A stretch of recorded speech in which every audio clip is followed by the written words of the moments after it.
So after 22 years, we're finally getting the sequel to Freaky Friday, Freakier Friday, with Jamie Lee Curtis and Lindsay Lohan reprising their roles. So it just needs to be good in its own right. It does need to have nostalgia. I mean, this is based on Freaky Friday as a direct sequel, but you want it to be good in its own right, or else it's just lazy. So let's see. I'm going in with an open mind.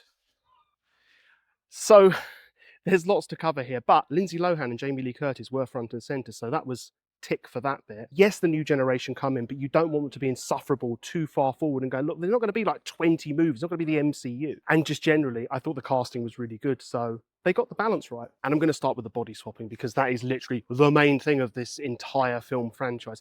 It was fun. Look, was it more convoluted? Yes. You had different members of the family, you had daughters, mother, grandmother, and sometimes you're going to go, I can't figure out what's going on. Like, who's on first, what's on second? You know, like it's just a bit more. So, but it's not too bad with that. I mean, I guess they couldn't avoid that completely. And it does stick to the main theme of family, which it's about, you know, what are you appreciating now? What aren't you appreciating now that you should be? Don't do it before it's too late.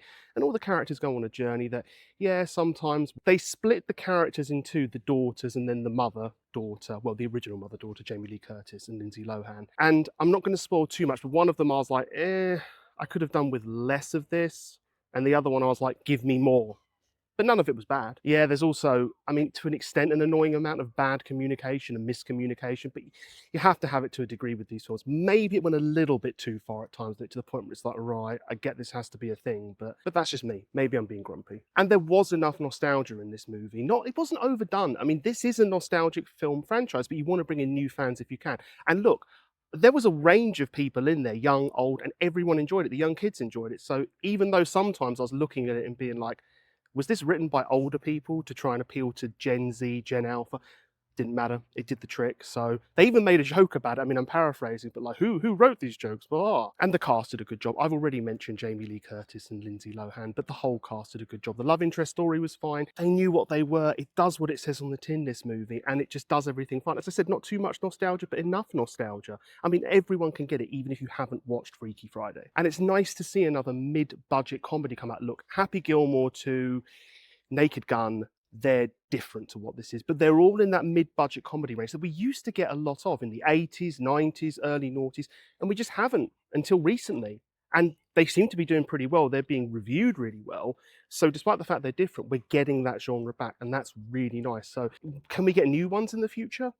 Maybe. These are latch-ons to franchises which people complain about. I think in the case of Naked Gun and in the case of Freakier Friday, they're absolutely fine. Happy Gilmore to have split people more, but we'll see. We'll see how people review this movie, but I can't see how you wouldn't think it was fun. If you went into this expecting it to be a masterpiece, too much, but we just didn't want a lazy movie that just went, oh, well, there we go, Freaky Friday, franchise, done. And I think it hit that sweet spot. I would, however, say I would recommend you to watch it on streaming because I'm not sure it's worth a trip to the cinema. I think that's personal opinion, but had I not have been reviewing it, I'd have probably waited till it came out on streaming. But it was good fun, and honestly, if you haven't seen the original 1976 version, I'd recommend that too. I mean, this was the sequel to the 2002 version, but it was solid. So what did you think? Did you enjoy it? Perhaps you thought, oh, they don't need to do another one of these films or a past franchise that we didn't need to see again.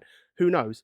Let me know below, comment, subscribe, like, ring the bell, all that stuff's appreciated. And until next time, I will see you later.